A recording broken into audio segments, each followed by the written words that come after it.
Okay, so I've never sat here before.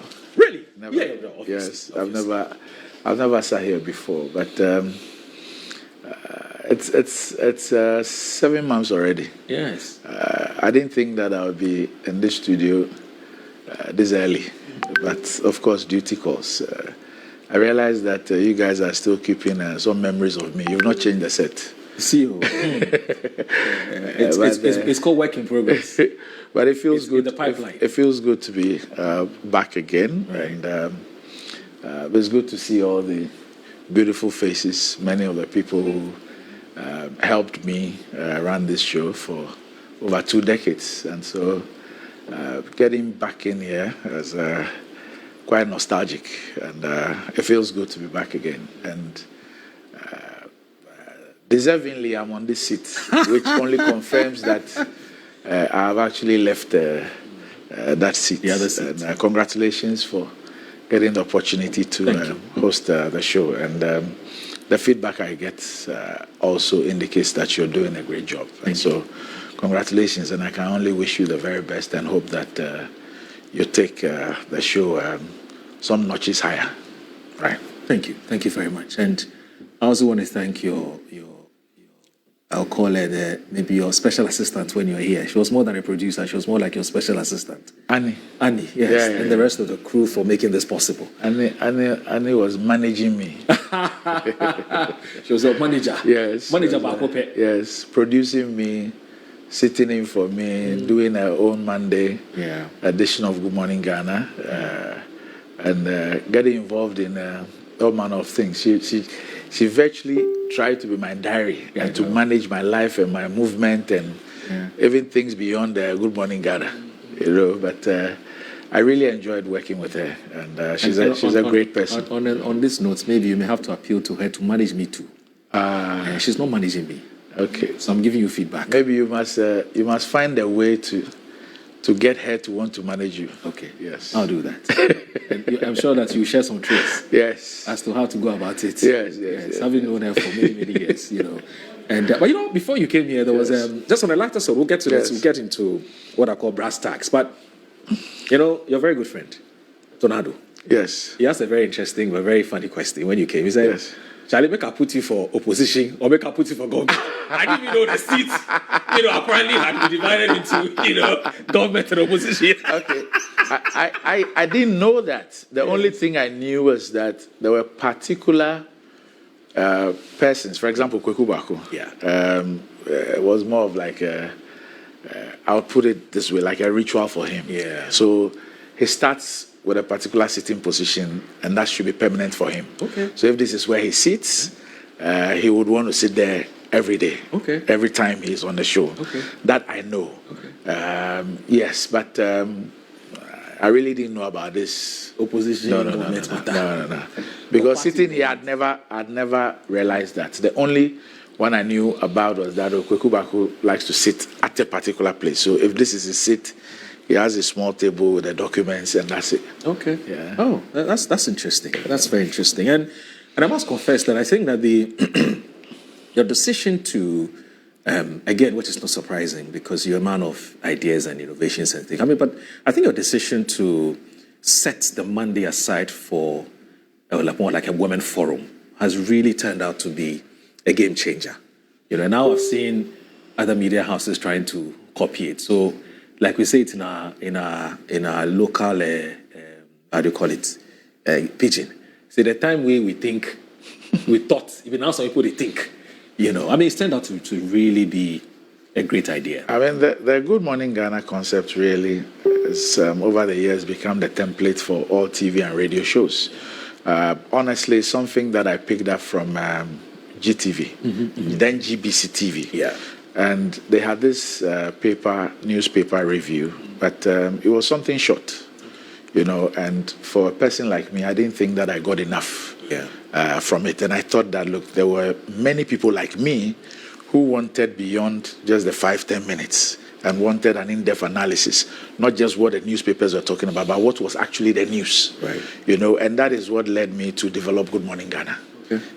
And I had a discussion with Tala Fatal, and initially he was skeptical as to whether I was going to succeed or not. But later on, he agreed that we should do it. And so myself and Edgar Redu, we had a lot of discussion about it, and I decided to then start a show. And then I decided to rely on my own network. Okay. So you'd realize that many of the people in my network were those who I started a show with, and then the show just blew, and almost everybody of repute, as far as the space is concerned, has been through the show. And like I said, over the years, it's become the template. I mean, early days, we were taken to media commission and all that. Yeah. By print packs on the newspapers, because they thought that we were going to deeply into the issues and it was going to affect their newspaper sales. It was a divided front. There were others who also thought that no, that was also marketing their newspapers and all that. But eventually, it prevailed, and I'm happy. When I watch around and I listen around and I see that a lot of the content on radio and TV is structured along the Good Morning Ghana concepts, right. I'm happy that at least we've been able to also provide something which is of importance as far as information dissemination and analysis is concerned. And so it gladdens my heart that I've also contributed my bit. It was time to move on, and by the grace of God, I've moved on. I also hope that by the special grace of God, we'll also be able to chalk some successes in the new endeavor, and then move on to where God wants us to take us to. Yeah. I think I would congratulate you for two things: for being a trailblazer, number one, and also, secondly, for taking up this new appointment. So there's a new phase in your life, and we absolutely have no doubt that just as you've done with all the other things that you've done in your life, football, media, and everything, you do the same at Cocobod. But just on the lighter side of things, when your appointment came up, someone said, but who is Randy? He's just a presenter. He's a sports administrator. Why Cocobod? Cocobod is too sensitive. It's too technocratic for an ordinary or for a presenter. In fact, you are not even a member of the NDC.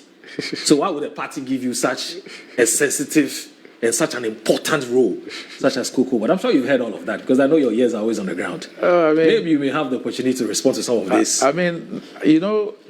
Sometimes I heard some of those things. I read some of those things. But, there are varied interests when some of these things come up. There might be those who were coming from a genuine point of concern.